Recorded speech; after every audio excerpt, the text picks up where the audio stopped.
orgasm versus my orgasm from my vulva. One of the problems that I've been having on this journey of like learning about my genitals is if the clitoris and the vulva are like one and the same, but for the sake of this video, I'm going to make them be two separate entities. And I believe that they're two separate entities, but I believe that they work together. And I also want to just give you some facts on orgasms in general. Fact number 1, 1/3 of women orgasm from penetration alone. So if you are like me to where you have not yet found the fullness of pleasure with penetration, just keep that in mind. 1/3 of women. And I also think that for me, one of the problems and one of the disconnects have been that when I was really having penetrative sex, it was with people that I considered fuck buddies or friends with benefits without the friendship. And it wasn't until I had a friends with benefits to where we were actually, in my mind, friends, until we actually kind of cared about each other, that I was actually able to enjoy the sex, the penetration. And there's this one moment that I'd like to say that I might have had an orgasm. And in my mind, I'm like, but you would know. But I fully remember what that feeling felt like. And for me, like a penetrative orgasm felt like a gush. And it only happened when I was writing it. And this is my first time officially being on top. And being confident while being on top. So yeah, this is just a fact to remember though about women in general. Only 1/3 of women can come from penetrative sex. Fact number 2, 2/3 of women can orgasm from clitoral stimulation alone, which absolutely makes sense, and this is the more common orgasm, which is why there's like this major joke for women, which is like, men can never find the clit, which is why we're not orgasming. But one thing to note about the clit, if you see my other videos, is that the clitoris is more than just that little button at the top of your genitals. It is actually the button, and then the hood on top that retracts back when you get aroused. And then on the inside, there's actually a wishbone shape with 2 bulbs. So all of that is getting aroused within you, and then releases this just amazing sunshine.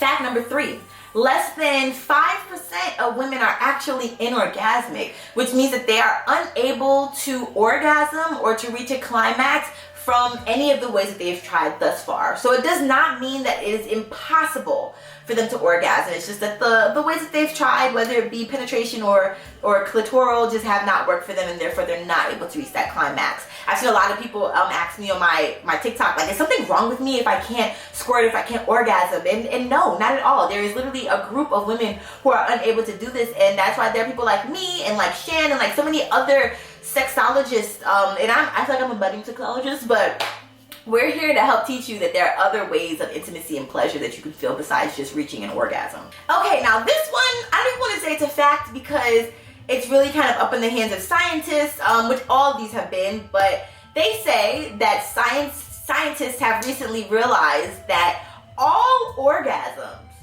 are technically clitoral orgasms, which then kind of answers my question about the difference between the clitoris and the vulva. Because I'm like, if they're two of the same, then technically if I'm arousing my vulva, I'm arousing the clitoris. They're so close, the nerves have to be intertwined, you know? But I literally went to like an anatomy class. I just looked up like YouTube videos and like pictures and diagrams and all that, but I want to actually take a class in this. With all that being said, like I said, science says that all orgasms are technically clitoral orgasms, which could make sense to me in my head if the clitoris has legs and then can kind of be near my vaginal hole. If you're inserted in me, but then that's penetrative, and then you would kind of still be stimulating that clitoris hood. So yeah, I mean, the clitoral legs, it makes sense to me. Sometimes I wonder if science has made the vagina seem so difficult and complicated because it just, like, the world hates women,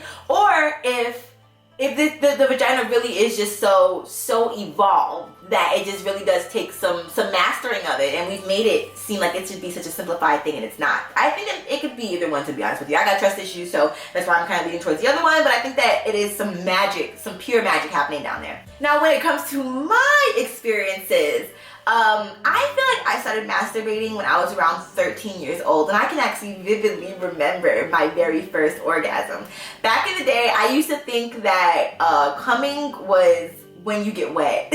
So I'd be like, well, I'm wet. And I'm like, can you imagine as a young person, like how fast that happened? So I think that one time, like I was just stimulating myself and I kept going past beyond like being like aroused. And then you know that sensation now. I don't know if it feels the same for guys, and I'd be so curious. Like I just want to be a guy for a day just so I can see how a penis feels. That's the only reason ever. The orgasm that I felt the very first time was like galaxies exploding, but like physically it just felt like a build, and then like a that's the best way I can describe it.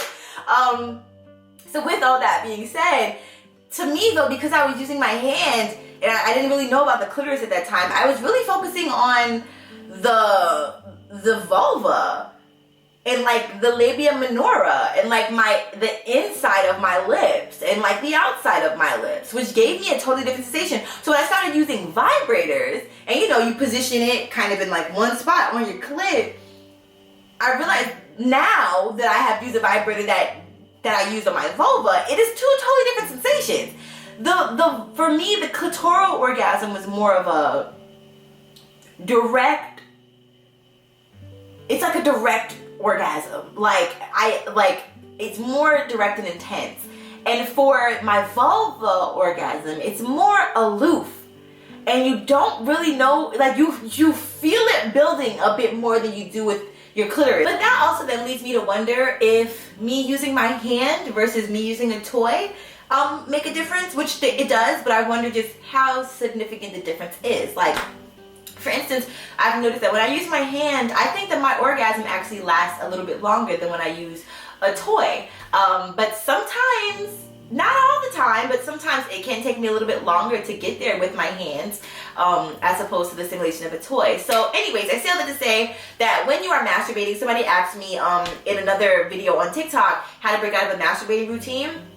Sometimes you don't even have to break into different positions. Sometimes you just have to stimulate certain different parts of your vagina. I know somebody commented and said they like to do like left lip action happening. You know, you kind of know what your spot is. But even like kind of after I'll say that I have like 5 rounds of it, I'll then switch spots because you know it gets sensitive. So you can't just keep going on the same spot over and over again. So that is my definition of a difference between the clitoral stimulation versus vulva stimulation versus penetration stimulation, which I feel like I've really only experienced maybe once or twice, but it hasn't been as prominent as the other times. I have to sneeze. Do you see that? Ew, did I even cover? I did. I hope that this helps y'all out. I love y'all so much. Thank you for tuning into yet another episode. Don't forget to like, comment. Excuse me. Don't forget to like, comment, and subscribe. Leave your thoughts below. And if you are interested in a toy that will stimulate your vulva, I highly recommend the Snail Vibe from shopsadore.com, which is a Black-owned and women-owned sex toy boutique. And you can use the code LOVEITIA for 15% off. I love y'all so much. And that's it. Don't forget to give yourself a hug. Be kind to yourself and be kind to animals.